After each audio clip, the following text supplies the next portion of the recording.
বড় বৌমা, আজকে এত সকাল সকাল উঠে চা বসাচ্ছ? অন্যদিন তো ওঠো না। আরে বাবা, অন্যান্য দিনের কথা বাদ দাও না। আমি কালকে রাতে বেলায় বলে রেখেছিলাম বড় বৌমাকে সকাল সকাল চা করতে। আজকে ছোট বৌমা ফিটনেস টেস্ট দিতে যাবে। কতদিন পরে ছোট বৌমা বলতো দেখি ফুটবলে পা দিচ্ছে, আমি তো ভেবেই উত্তেজিত হয়ে যাচ্ছি। ফুটবল খেলবে ছোট বৌমা আর উত্তেজনা হচ্ছে তোমার? উত্তেজিত হবো না? তুমি বলো তো দেখি, কতদিন বাদে ও ফুটবল খেলতে নামবে। ও তো মাঠে নেমে ফুটবলটা খেলে, কিন্তু ওর সাথে সাথে এই পরিবারের সবাই ওর সঙ্গে ফুটবল খেলি। ও জিতলে পরে আমরা পরিবারের সবাই আনন্দ পাই, আর ওর হারলে পরে আমরা দুঃখ পাই। সেটা অবশ্য তুমি ঠিক কথাই বলেছো।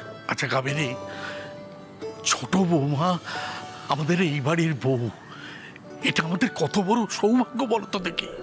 হ্যাঁ, অথচ ভেবে দেখো, ছোট বউ যখন এই বাড়িতে এসেছিল, ও ফুটবল খেলে এটা জানতে পেরে আমরা সবাই বাধা দেওয়ার চেষ্টা করেছিলাম, কিন্তু ছোট বৌমা তবুও সমস্ত বাধা না মেনে বাড়ির সমস্ত কাজ করে, সমস্ত কর্তব্য পালন করে ওকে তো ফুটবলটাকে আঁকড়ে ধরে রেখেছে, ফুটবল খেলে গেছে।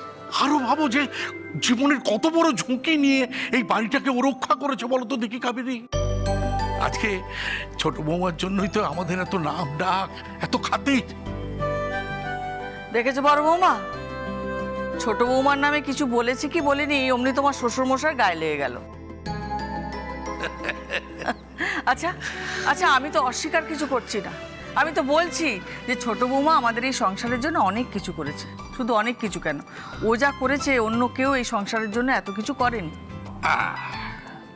তাহলে কাবেরী এই কথাটা স্বীকার করছো? হ্যাঁ করছি, না করার কি আছে। আরে বাবা, আমি তো আর বাজে শাশুড়ি নই, আমি তো ছেলেদের থেকে বৌমাদের অন্য চোখে দেখি না, তাই না? এই কথাটা অতি বড় শত্রুও আমার নামে বলতে পারবে না, আর যে বলে তাকে আমার কাছে ডেকে নিয়ে এসো, যাও। না, তবু তো মাঝে মধ্যে ওকে বলো ছোট বৌমা খেলাটা ছেড়ে দাও, সংসারেতে মনটা দাও। যাকে যাকে, চুপ করো, বাজে কথা আর বলো না। বলছি যে ডাকো ওদেরকে, ডাকো, দেরি হয়ে যাচ্ছে তো। কাবেরী, আমি তোমাকে দেখে না আরো বেশি উত্তেজিত হয়ে পড়ছি। এই বড় বৌমা কি হলো, চাটা দেবে না নাকি? এই নিন বাবা। সে আপনি যাই বলুন না কেন বাবা, জয়ের ফুটবল খেলাটা কিন্তু মা মন থেকে মেনে নিয়েছে। মা, এই নিন আপনার চা। মেনে তো নিতেই হবে বড় বৌমা, ছোট বৌমা আমাদের এই সংসারের জন্য অনেক কিছু করেছে। তার বিনিময়ে ও কি চেয়েছে বলো তো? ও ফুটবলকে খুব ভালোবাসে, ওকে ফুটবল খেলার অনুমতি দিতে হবে, সেই জন্যই অনুমতি দিয়েছি। আর অনুমতি না দিলে আমরা নিজেদেরকে সান্ত্বনা দিতাম কি করে? আচ্ছা, ওরা দেরি করছে কেন? রিভু, বড় বৌদি, ওই তো বলছি আমাকে একটু তাড়াতাড়ি খেতে দিয়ে দাও, আমি বেরোবো। তুমি বসো, আমি তোমার চা জল খাবার নিয়ে আসছি। রিভু, হ্যাঁ মা। ওরা দেরি করছে কেন? ডাক না। জয় রেডি হচ্ছে।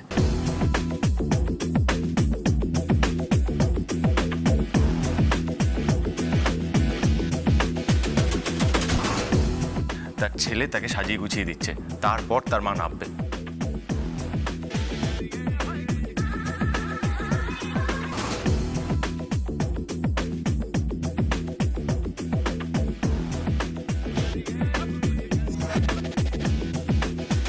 মা, আমার আজ খুব আনন্দ হচ্ছে।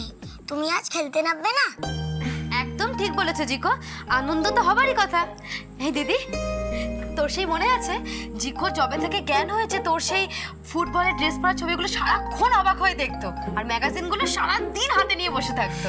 আমি যখন মায়ের ফুটবল খেলার ছবিগুলো দেখতাম, তখন মনে মনে ভাবতাম যে ইস, মা যদি ফুটবল খেলতো তাহলে মায়ের খেলা আমি দেখতে পারতাম। তাহলে জিকো শোনা, এবার তো তোমার ইচ্ছে পূর্ণ হবে। হ্যাঁ মিমি, আমি মায়ের খেলা দেখবো, কিন্তু এই স্ট্রেসটা পিচ্ছিরি, এটার জন্য আমি কিচ্ছু করতে পারি না। হাঁটতে পারি না, লাফাতে পারি না, গোল হলে নাচতেও পারি না। এটা না থাকলে কি যে ভালো হতো। এটা বিচ্ছিরি, খুব বিচ্ছিরি। না বাবা, ওরকম ভাবে বলে না। তুমি এটা ছাড়া ঠিক হাঁটতে পারবে, অপারেশন হলেই তুমি হাঁটতে পারবে, দৌড়তে পারবে, লাফাতে পারবে, এমনকি ফুটবলও খেলতে পারবে। চলো, এবার দেরি হয়ে যাচ্ছে। আমি সত্যি ফুটবল খেলতে পারবো মা? না না, ওসব ফুটবল তো খেলতে হবে না, একদম না। আমি ওকে ওসব ফুটবল খেলতে দেবো না। কিন্তু তার যে ইচ্ছে সে বড় হয়ে ফুটবল খেলবে, অনেক বড় ফুটবলার হবে, সে তো দিনরাত এটাই বলে, স্বপ্নও দেখে। আমি যেটা চাইবো আমার ছেলে সেটাই হবে। ও ডাক্তারই হবে, ফুটবল খেলবে না ও। কিরে দিদি, হ্যাঁ চল, সবাই নিচে ওয়েট করছে। তুই এতদিন বাদে মাঠে নামবি বলে দেখবি, চল নিচে সবাই কিরকম চার্জড হয়ে আছে। চল চল, চলো জিকো, চলো চলো, ব্যাগটা আমি নিয়ে নিই। চল চল।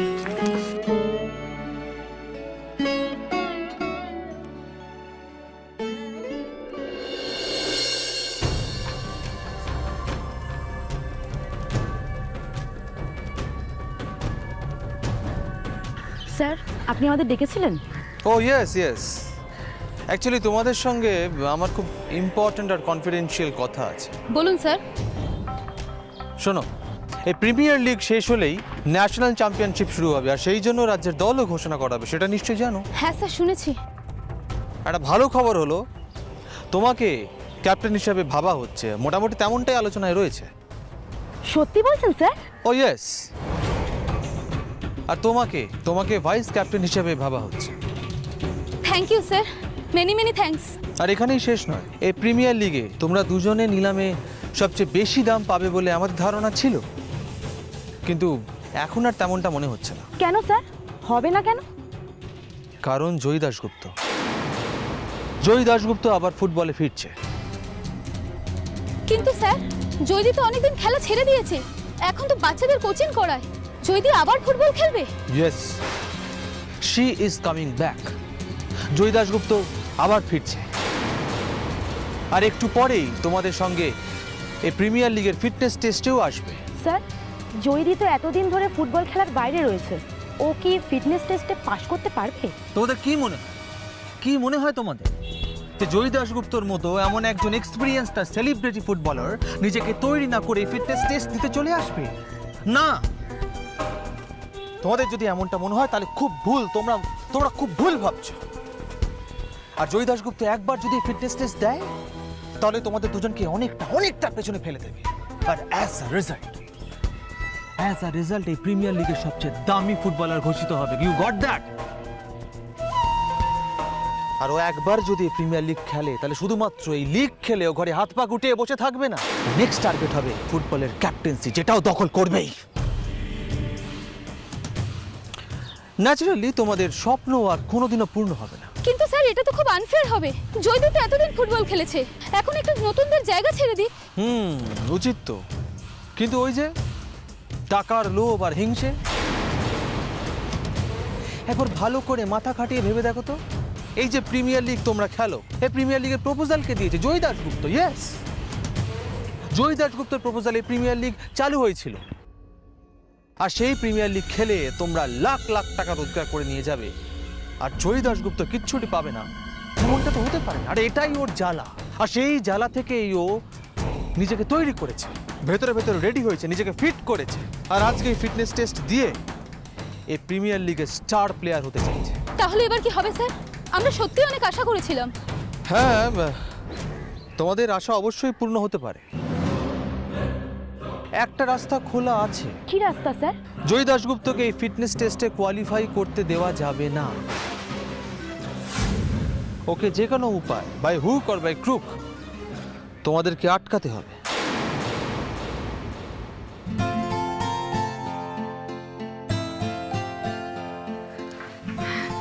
এই সমুদ্র বেরিয়ে গেছে তাই না? হ্যাঁ হ্যাঁ, ও অনেকক্ষণ আগেই বেরিয়ে গেছে। ওই আজকে আমাদের ফিটনেস টেস্ট আছে না, ওই জন্যই একটু বিজি। জয়, আমার খাওয়া হয়ে গেছে, চলো। হ্যাঁ চলো।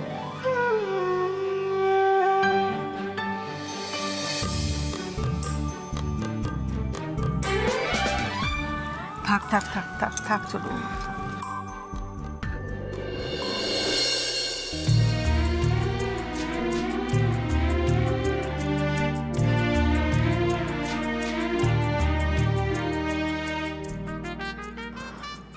ছোট কাকি,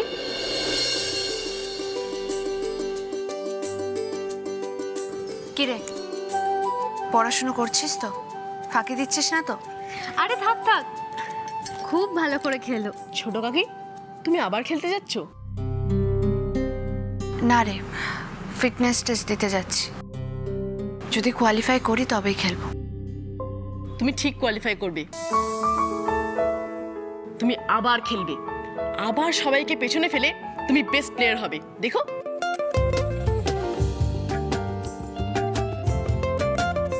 বাহ টমটম, খুব ভালো কথা বললে তো তুমি। কে বলেছে আমাদের টমটমের মাথা গরম?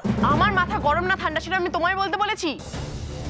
আমি ছোট কাকির সাথে কথা বলছি, তাতে তোমাকে না বলাতে কে বলেছে?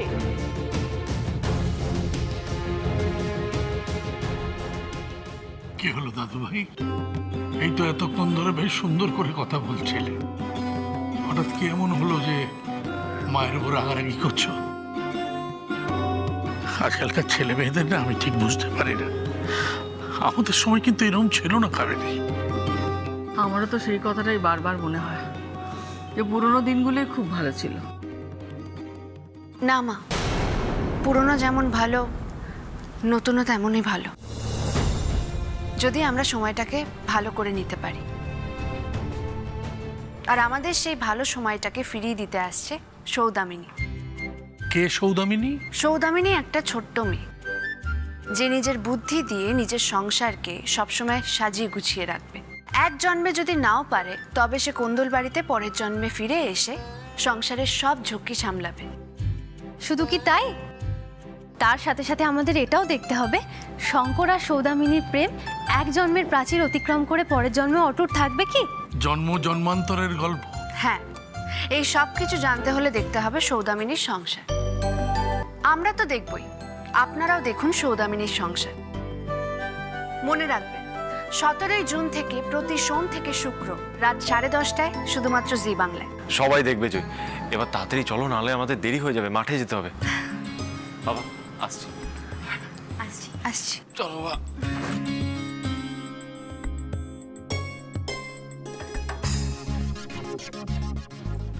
দুগ্গা দুগ্গা দুগ্গা দুগ্গা। আমরা কিভাবে আটকাবো স্যার? হ্যাঁ, জয়ী দাশগুপ্তকে আটকাতে তোমরাই পারবে। এবার আমি যেটা বলছি সেটা মন দিয়ে শোনো।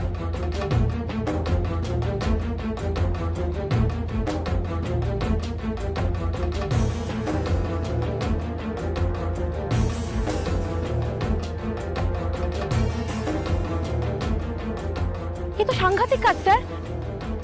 ধরা পড়ে গেলে তো আমাদের ফুটবল ক্যারিয়ার একদম শেষ হয়ে যাবে। কিন্তু এটা না করলে তোমাদের ক্যাপ্টেন আর ভাইস ক্যাপ্টেন হওয়ার স্বপ্ন জীবনে কোনোদিনও পূর্ণ হবে না। আর ধরা পড়ে যাবে এমনটা কেন ভাবছো বলতো? আমি তো আছি। আরে কনফিডেন্টলি করো, কিচ্ছু হবে না, নাথিং উইল হ্যাপেন। আর বাই চান্স যদি ধরা পড়ে যাও, আমি তো ব্যাকগ্রাউন্ডে আছি, সাইলেন্টলি তোমাদের সেভ করে দেবো। তোমাদের ক্যারিয়ারে কোনো এফেক্ট পড়বে না, কিন্তু একটা ব্যাপারে ফোকাস রাখতে হবে। আজ 5 বছর পর জয়ী দাশগুপ্ত মাঠে নামছে, আর খেলোয়াড় হিসেবে এটাই ওর জীবনের শেষ দিন হওয়া চাই। ও যেন ভুলেও আর কোনোদিনও প্লেয়ার হিসেবে মাঠে নামার কথা না ভাবে। হ্যাঁ,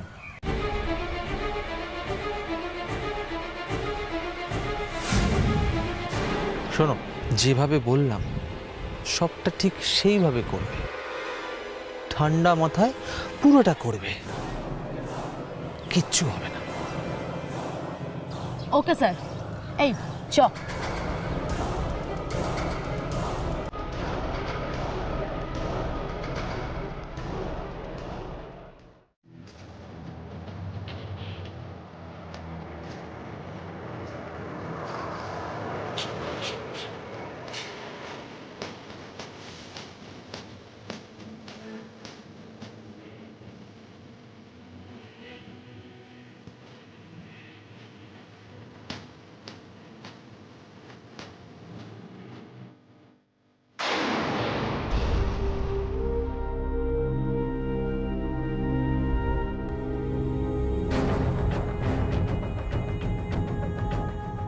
এই দেখ কি করছিস কি, খুব কেয়ারফুল, কেউ যেন দেখতে না পায়। আরে কিচ্ছু হবে না, ছাড় তো।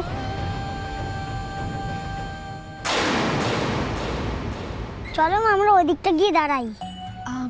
তোমায় মাঠের ভেতরে ঢুকতে হবে না, তুমি এখানেই দাঁড়িয়ে থাকো।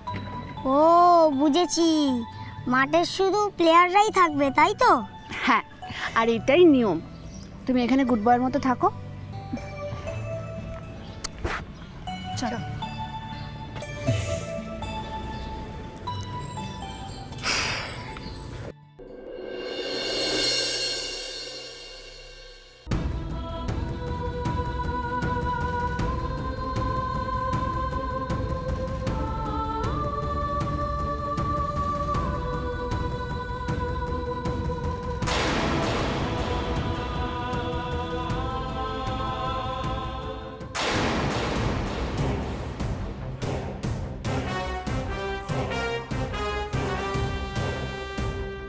তাহলে বাবা, আমাদের তো মাঠে ঢুকতে দেওয়া হবে না, আমাদেরকে বাইরে থেকেই মিমি আর তোমার মায়ের ফিটনেস টেস্ট দেখতে হবে। তাতে কি হয়েছে, আমি এখানে দাঁড়িয়ে মন দিয়ে দেখব।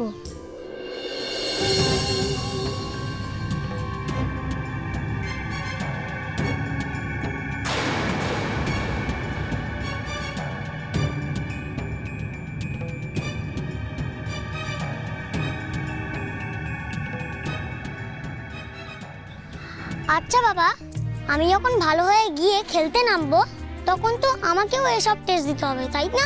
হ্যাঁ বাবা, ফিটনেস টেস্টে পাস না করলে প্লেয়াররা খেলায় চান্স পায় না।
আরে ব্যাপারটা কি হলো? পিছনে না দাঁড়িয়ে মাঝখানে কেন দাঁড়ালে তুমি? ছাড় না দিদি, কতক্ষণই আর সময় লাগবে, ছেড়ে দে।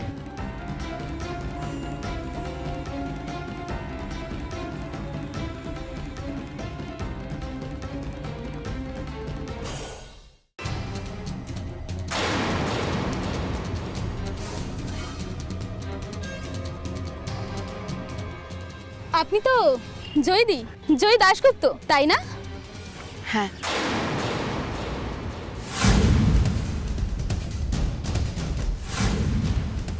আপনাকে তো এখন মাঠে দেখাই যায় না। শুনলাম এখন নাকি আপনি একাডেমির বাচ্চাদের কোচিং করান। হ্যাঁ,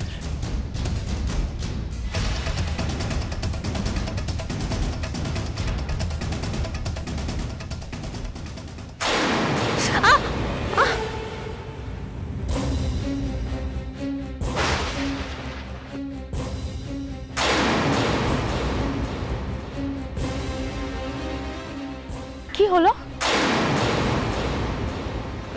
কিছু একটা কামড়িয়েছে বা সেফটি পিন টাইপের কিছু একটা ফুটেছে মনে হলো।